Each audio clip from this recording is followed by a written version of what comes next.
Hi everyone, welcome back to my YouTube channel. For those who are new, I'm Mar. I was an exchange student in Oregon in the US last year, and I'm from Barcelona, Spain. And today we're going to be talking about my experience with all these topics and how you can make your exchange year be as great as mine was. So we're first going to be talking about host families. You typically stay with a family that hosts you and gives you free food and accommodation for your entire stay. You're supposed to stay with the same host family most of the time. That's how it works. Now, if everything goes right and you're right fit, that shouldn't be a problem at all. But agencies make it seem like that doesn't happen so much, when in fact it happens a lot more than you would think. In my case, I had to change host families twice. The first one was actually my choice, but the second one, it was a suggestion from my local coordinator, and that's a story for another time that I'll publish probably my stories with that. So we were 5 exchange students in our high school, and 4 of us actually changed host families because it was just not a fit or a right situation, so it happens a lot more than you would think. Don't let this discourage you from doing an exchange year, because even though I changed twice host families and the first time was kind of a bad experience, like having to change, it happened very fast, but it kind of like did impact me a little bit. It still made my exchange year so worth it, and it was still the best year of my life. Regarding agencies, I had my Spain agency in my home country, and in the US that's not always the case. Sometimes you just have one for both. In my case, my Spain agency was absolutely amazing. They helped me so much every time I had to change host families or I had any issues, which I didn't really have any other issues, that's just a host family thing. And they were so sweet and helpful. They did contests, and I actually won one of them and had a $100 Amazon gift card, which was amazing. My agency is called X. If you're from Spain, I really recommend it, and it did really have a positive impact. And I do believe that it made my exchange year a lot better, going with an agency that I trusted and that I did a lot of research before choosing. So that's something you should really consider before deciding to do an exchange year, is the agency. Now this is where things get interesting. My US agency is called ETC, which stands for Exchange, Travel and Culture. And while my Spain agency was great, I cannot say the same about my US agency. My local coordinator was amazing, and I loved her, and she helped me so much with the move, and she was always by my side, and she truly was looking out for me and what was my best interest. She actually was an American. She had been an exchange student in the past, and she was now living in America, so she could really understand what I was going through and how to help me with that. Now, regarding that, the supervisor was not great at all.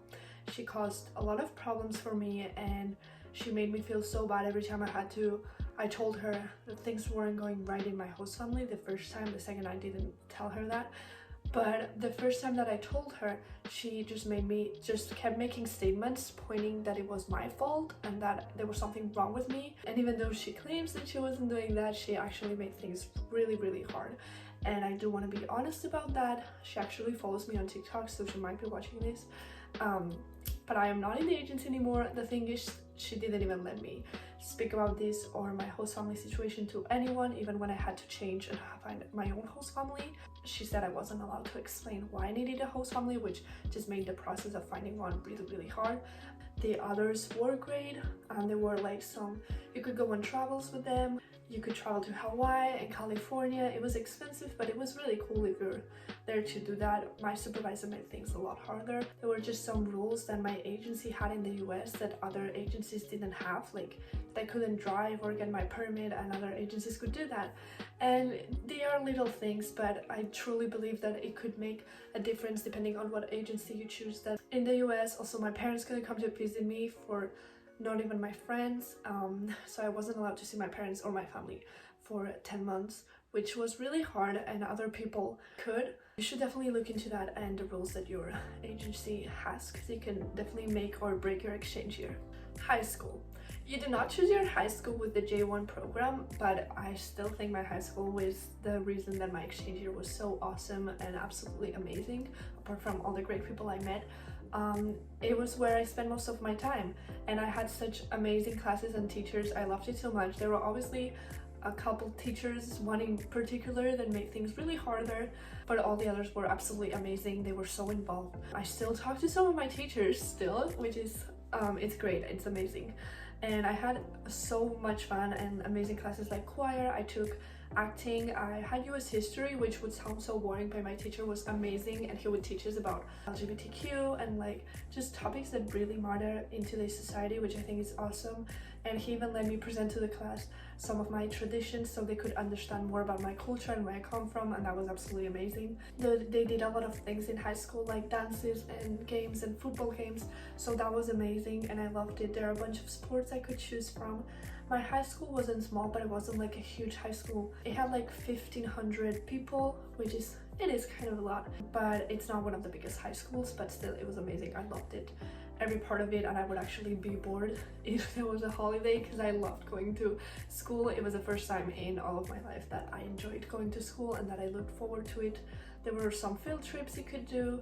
High school in the US is truly such an amazing experience, and I learned a lot, not actually like from actual stuff, just like my experience made it really worth it, because yeah, it is really easy and it's just chill, so you don't get stressed. I didn't get stressed at all in high school, which is awesome. Now, high school in the US is something all of you are really interested in, and I'm going to do another separate video explaining everything in much more detail, so any questions you have, you can just comment down below and I'll answer them in the next video that I upload talking about this. Sports are a huge thing in the US, and I'm so glad that I could be involved in it. Sports in the US are usually in school, and they are from season, so they usually range around 3 months to 6 months. I was on the dance team, and it was like one of the longer sports that started in August and finished in March. I joined as soon as I could. It was the best decision I could have made. I have been dancing my whole life, so I knew I wanted to continue dancing if I had the option to. And it was just an amazing experience, just by the fact that I got to continue doing what I loved, but I learned so much more from it because it was in another country, things were different. I had 2 amazing teachers who I love so much, and they helped me so much during my exchange year, and it just created the family that I didn't have there.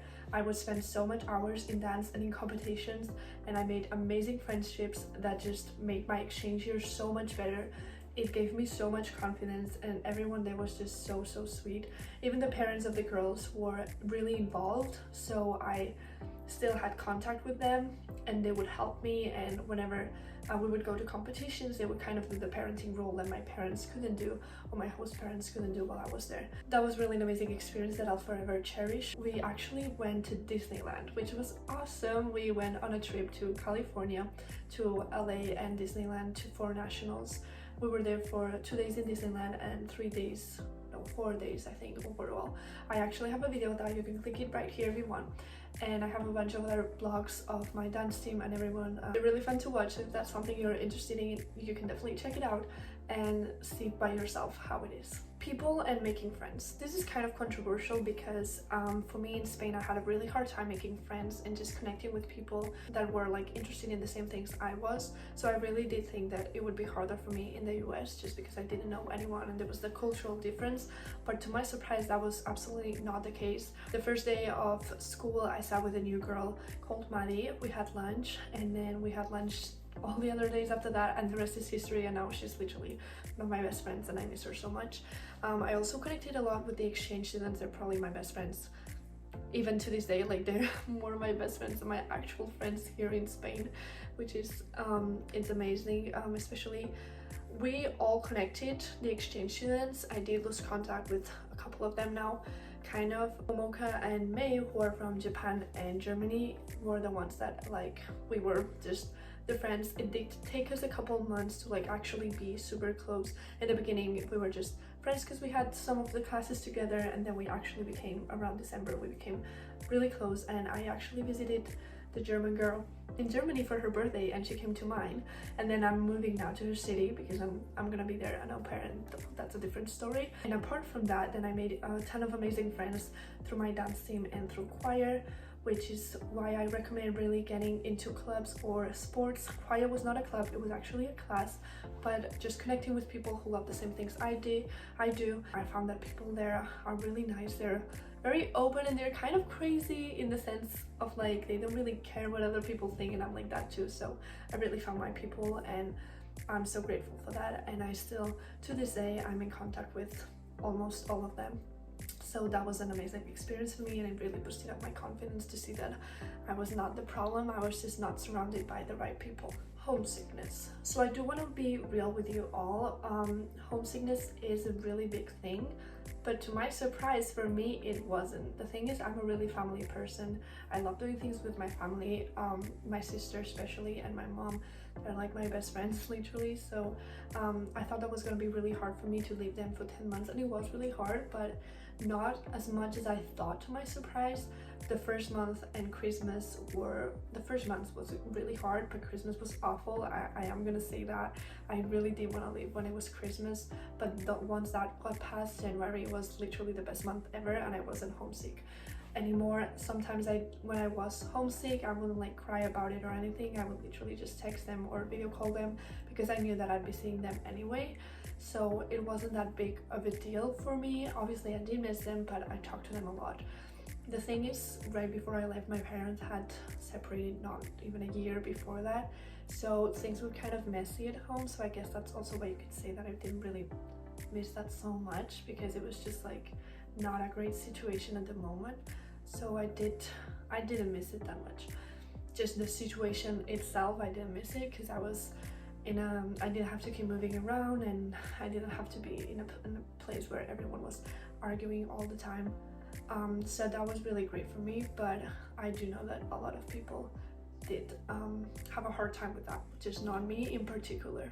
And the overall growth, I was always told that I was more mature for people my age, so keeping that in mind, I do still think that I matured a lot during my exchange year, but what definitely impacted me more was just the growth I had personally. I was not doing good mentally before I left. My confidence was really low, and there was just a lot going on, and it did help me a lot. It literally made me happy again. I gained back my happiness and my confidence, which I wasn't confident at all before I left. It made me realize how amazing this world is and how many opportunities I get to have, and it made me so grateful for everything that I have in my home country and everything that I was able to experience that many people want to and don't have the opportunity to do that. So it did really change me as a person, I feel like. And I still kind of am the same, it's just like a better version of myself. The negatives of this experience, I would say, first of all, money. it left me and my family without money because it was really expensive, and my mom is gonna have to be paying for that for years, but I'm so grateful for that, and every time I can, I get to help her out with that. One of the other negative experiences, but it still makes it so worth it, is that coming back was really hard, and it still has been. I kind of lost myself again, but that's just because I was such in a great place there, that it kind of made me be like, what am I doing here? But that's why I'm leaving again, and that's how I've realized that I can actually go and move to a different country alone, and it made me realize how many amazing things I can do on my own, which was amazing. So yeah, those are the negatives of that, but still, I would still recommend this 100% to anyone who wants to do it. It can be challenging and it's scary. The only difference of people that do it are not because they're not scared, they just do it anyway if they're scared. I was so scared, but I was still really excited, and I still did it anyways, and I'm so happy and I'm so proud of myself that I did that. So you should definitely do it. I'm definitely gonna post a video explaining more in detail about everything I learned, and more even statistics about money if you want, so subscribe to don't miss that, and please like this video since I want to continue doing this and helping you all. I love you all, and thank you so much for watching this video. Bye!